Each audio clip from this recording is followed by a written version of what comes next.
Toujours concernant cette crise sanitaire, depuis lundi, vous le savez peut-être, le gouvernement a renforcé le protocole sanitaire dans les établissements scolaires, notamment dans les cantines. 2 mètres entre chaque élève désormais, pas de mélange de classe, mais aussi les salles qui vont devoir être aérées toutes les heures. Les écoles avaient toute la semaine pour se préparer. Reportage au groupe scolaire Paul Regard de Satoné-Camp avec Jérôme Jarny.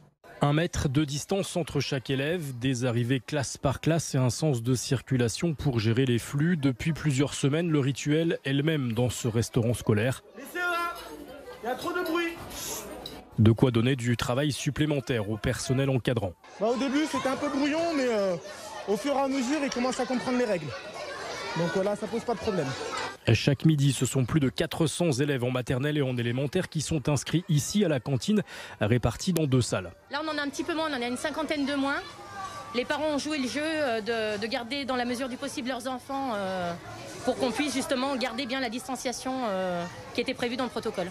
Actuellement, il y a 2 services et bientôt 3 à la rentrée des vacances de février. Le nouveau protocole sanitaire sera en vigueur. Normalement, ça devrait être 2 mètres de distanciation au lieu d'1 mètre.